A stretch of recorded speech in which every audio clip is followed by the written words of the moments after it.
बच्चों, आज हम आपकी पाठ्य पुस्तक आकृति के पाठ 8 जैसा सवाल वैसा जवाब पाठ का पाठन करेंगे। तो चलिए शुरू करते हैं। बादशाह अकबर अपने मंत्री बीरबल को बहुत पसंद करता था। बीरबल की बुद्धि के आगे बड़े बड़ों की भी कुछ नहीं चल पाती थी। इसी कारण कुछ दरबारी बीरबल से जलते थे। वे बीरबल का मुसीबत में बीरबल यहाँ पर का की जगह बेटा को आएगा। वे बीरबल को मुसीबत में फंसाने के तरीके सोचते रहते थे। अकबर के खास दरबारी ख्वाजा सरा को अपनी विद्या और बुद्धि पर बहुत अभिमान था। बीरबल को तो वे अपने सामने निरा बालक और मूर्ख समझते थे, लेकिन अपने ही मानने से तो कुछ होता नहीं। दरबार में बीरबल की ही तूती बोलती और ख्वाजा साहब की बात ऐसी लगती थी जैसे नक्कार खाते में तूती की आवाज़। ख्वाजा साहब की चलती तो वे बीरबल को हिंदुस्तान से निकलवा देते, लेकिन निकलवाते कैसे? एक दिन ख्वाजा ने बीरबल को मूर्ख साबित करने के लिए बहुत सोच विचार कर कुछ मुश्किल प्रश्न सोच लिए। उन्हें विश्वास था कि बादशाह के उन प्रश्नों को सुनकर बीरबल के छक्के छूट जाएंगे और वह लाख कोशिश करके भी संतोषजनक उत्तर नहीं दे पाएगा। फिर बादशाह मान लेता कि ख्वाजा सरा के आगे बीरबल कुछ नहीं है। ख्वाजा साहब अचकन पगड़ी पहनकर दाढ़ी सहलाते हुए अकबर के पास पहुंचे और सिर झुकाकर बोले, बीरबल बड़ा बुद्धिमान बनता है, आप भी उसकी लंबी चौड़ी बातों के धोखे में आ जाते हैं।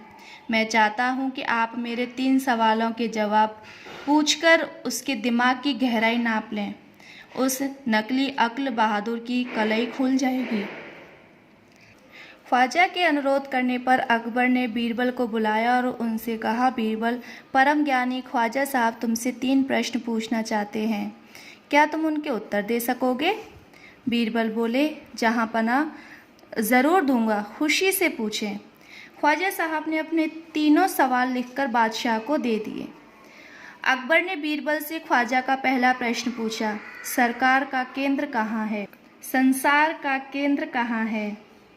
बीरबल ने तुरंत ज़मीन पर अपनी छड़ी गाड़कर उत्तर दिया, यही स्थान चारों ओर से दुनिया के बीचों बीच पड़ता है।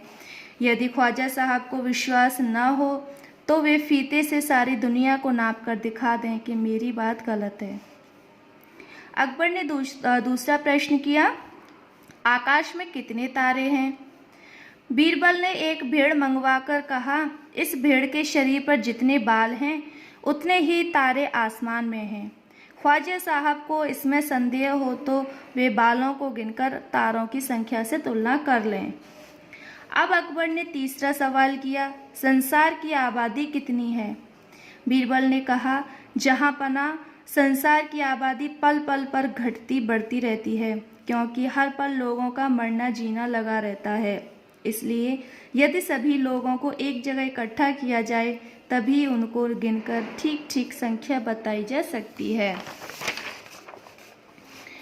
बादशाह तो बीरबल के उत्तरों से संतुष्ट हो गए, लेकिन ख्वाजा साहब नाक भौं सिकोड़कर बोले, ऐसे गोलमोल जवाबों से काम नहीं चलेगा जनाब। बीरबल बोले, ऐसे सवालों के ऐसे ही जवाब होते हैं, पहले मेरे जवाबों को गलत साबित कीजिए तब आगे बढ़िए। ख्वाजा साहब से फिर कुछ पूछने बोलते नहीं बना।